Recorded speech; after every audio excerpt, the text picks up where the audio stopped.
தமிழ்நாடு முழுக்க ஒரு காலத்துல பேச்சுதான் மக்கள் திரட்டில் ஆட்சியை அரியணையை கொடுத்தது. தந்தை பெரியார் மிகப்பெரிய மாறுதலை தன்னுடைய ஒரு இயல்பான மக்கள் தமிழில் பேசி பேசி மாறுதலை செய்தார். அழகான அடுக்குமொழி செந்தமிழில் பேசி பேசி அண்ணா மாற்றத்தை செய்தார். இந்த தமிழ்நாட்டு வரலாற்றையே மாற்றி அமைத்தது எது? பேச்சுக்கலை. இந்த பேச்சுக்கலையை பத்தி ஒருத்தர் வெளிநாட்டிலிருந்து ஆராய்ச்சி பண்ணார். பெர்னார்ட் பேக்கல், அமெரிக்கா, சிகாகோ பல்கலைக்கழகம். இப்ப இல்ல, இறந்துட்டாரு. பெர்னார்ட் பேக்கல். இப்ப நீங்க நினைச்சு பாருங்க, தமிழ் பயோகிராபின்னு எழுதின உலக அளவிலான ஆளுமை இப்பவும் இருக்கிறவர் டேவிட் சூமன். அண்மை கொஞ்ச காலத்துக்கு முன்னே மறைந்து போன தமிழ்நாட்டு பேச்சுக்களை பற்றி ஆராய்ச்சி பண்ண ஒரு உலக அளவிலான அறிஞர் பெர்னார்ட் பேக்கல். இப்ப இன்னொரு அறிஞர் இருக்கார். திராவிட மாடல் என்ற குரல் கேட்கிறது, ஓங்கி ஒலிக்கிறது. உடன்பாடு இருக்கோ இல்லையோ ஓங்கி ஒலிக்கிறது. இந்த திராவிட மொழி குடும்பம் கருத்தை முதல்ல யார் சொன்னாங்க அப்படின்னு கேட்டா, தமிழ் படிக்கிற மாணவர்கள் கூட உடனே கால்துகள் சொல்லுவார்.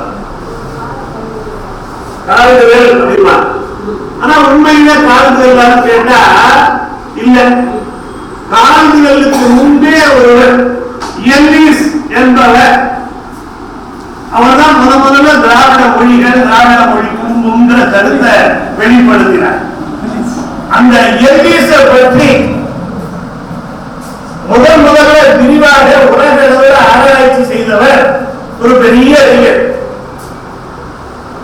தாமஸ் கிரவுட்மன். நினைச்சு பாருங்க, கம்யூனிஸ்ட் காலத்துக்கு பிறகு உலக அளவில் தமிழ் மொழியை, தமிழ் பண்பாட்டை, தமிழ்நாட்டை பற்றி ஆராய்ச்சி பண்ண மாபெரும் உலகளாவிய ஆளுமைகள் David Schumann, Thomas Krautman, Bernard Beckel, இப்படி எல்லாம் இருக்காங்கல்ல. உலக அளவுல உள்ள அறிஞர்கள் எல்லாம் இந்த தமிழ்நாட்டில் ஒரு அறிஞரை கன்சல்ட் பண்றாங்கன்னா, ஆலோசிக்கிறாங்கன்னா, கலந்து உரையாடுகிறார்கள் என்றால் அவர்கள் பயன்படுத்த ஏற்ற ஒரு நூலை படைத்த ஒருவர் இருக்கிறார் என்றால், உலக அளவில் உள்ள அறிஞர்கள் எல்லாம் தமிழ் மொழிய, தமிழ் பண்பாட்டை, தமிழ்நாட்டு வரலாற்றை பற்றி ஆராயணும் நினைச்சா, இன்றைய தமிழ்நாட்டில் இருந்து மதிக்கிற, போற்றுகிற, கருத்தில் கொள்ளுகிற ஒரு அறிஞர் இருக்கிறார்னா அது இங்க உட்கார்ந்து இருக்கிற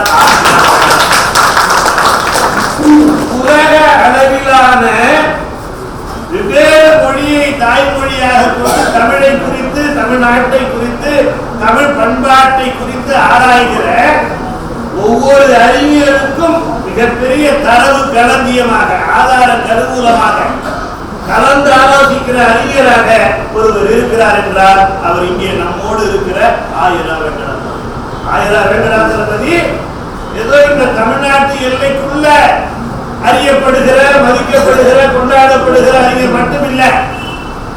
இங்கே கொண்டாடலன்னாலும் உலகம் முழுக்க ஆயிரா வெங்கடாச்சலபதி, வெங்கடாச்சலபதி எல்லாருக்கும். அப்படிப்பட்ட உலகளாவிய ஒரு அறிஞர் ஆயிரா வெங்கடாச்சலபதி. பிரபாகரன் புரவலர் ஐயா சமூக வேளாளர் சொன்னாங்க, ஒரு அறிஞர் இன்னொரு அறிஞரை சிகரம் கூட சொன்னாங்க, பாராட்ட மாட்டாங்க. அப்படிலாம் ரொம்ப சுயநலம் பிடிச்சவங்க. என்ன நானே பாராட்டிக்குதான் இங்க வந்திருக்கிறேன். நான் வேற, தளபதி வேற. என்ன பாராட்டிக்குதான் நான் வந்திருக்கேன். தன்னை புகழ்ந்ததும் தகும் புலவோர்க்கேன்னு பவனந்தி நல்லூர்ல சொல்லியிருக்காரு. ஜெயகாந்தனுக்கு ரொம்ப பிடிச்ச நல்லூர் தளபதி என்னை பாராட்டிக் கொள்வது போலத்தான் நான் தளபதியின் ஒவ்வொரு சாதனையும் மகிழ்ச்சியோடு கொண்டாடி கொண்டிருக்கிறேன். இப்ப சாகித்ய அகாடமி விருது கிடைச்சிருக்கிற இந்த நூலை படிச்சு முடிச்சுட்டு, இந்த விரிவான புதிய நூலை படிச்சு முடிச்சுட்டு அவருக்கு ஒரு செய்தி போடுறேன். மீண்டும் எடுத்து பார்க்கலான்னு பார்த்தா 3 மாசத்துக்கு மேல உள்ளதெல்லாம் அழைச்சிட்டு என்ன போட்டிருந்தேன்னா, வஉசியை தமிழ்நாடு தென்னகம் இந்தியா உரிய அளவுல கொண்டாடுறதான். அதுக்கு பதிலாக பிராயச்சித்தமா தமிழ்நாட்டில் உள்ள அத்தனை ஊர்லயும் வஉசிக்கு சிலை நிறுவனம். ஆனா அப்படிப்பட்ட வஉசி மறந்து போன வஉசியின் பேராளுமையை தமிழ் சமூகத்துக்கும் இந்தியாவுக்கும் வெளிப்படுத்தின தளபதிக்கு சென்னை கடற்கரையில வாழும் போதே ஒரு சிலை வைக்கிறது சாதாரண சாதனை இல்லை.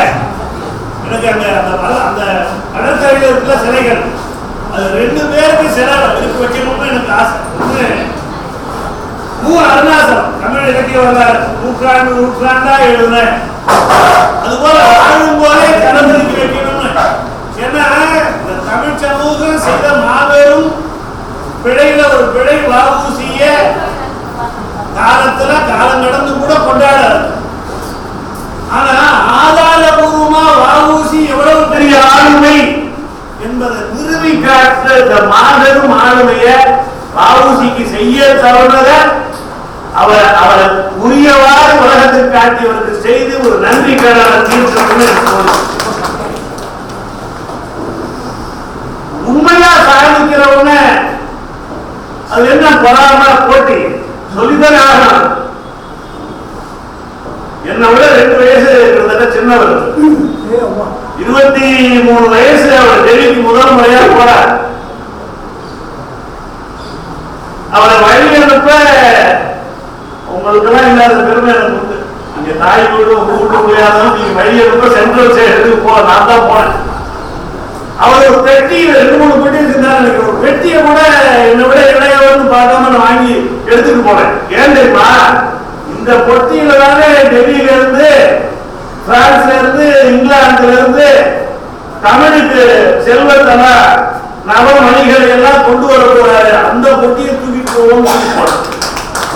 எனக்கு அந்த உணர்வு இருந்ததுன்னா இந்த தமிழ் சமூகத்துக்கு உங்களுக்குலாம் இருக்கணும்ல.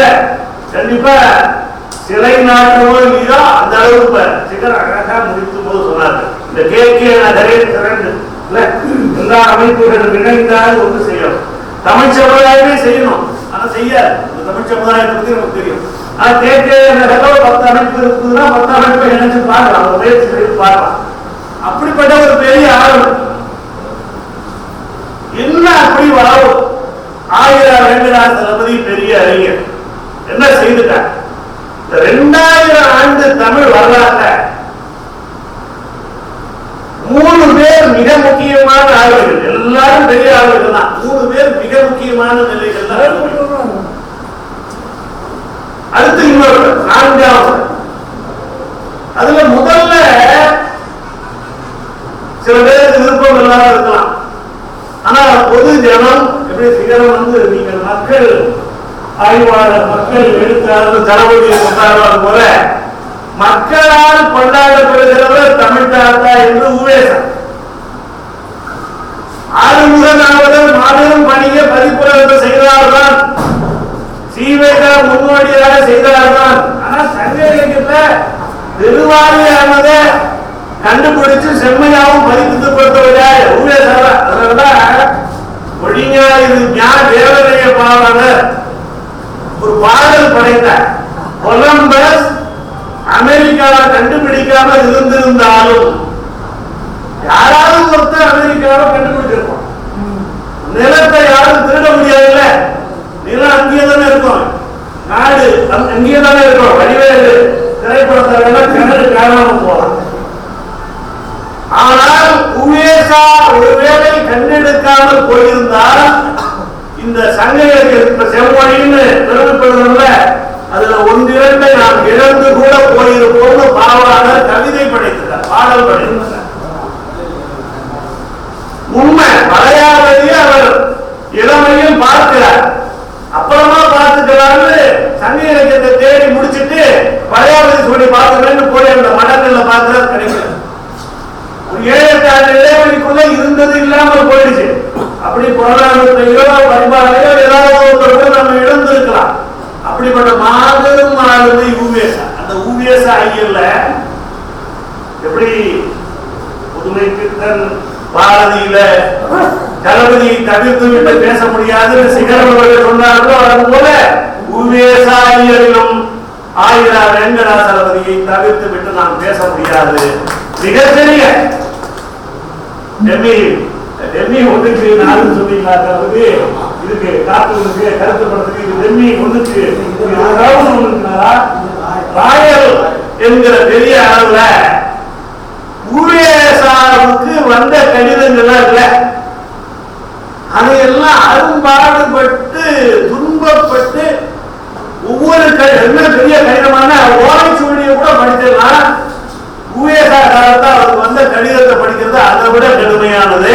அதை படிச்சு ஊவேசா கடித கருவுடன் ஒரு முதல் தொகுதி வந்துட்டு இன்னும் 5 தொகுதியா 4 தொகுதி 3 தொகுதி இன்னும் வராது.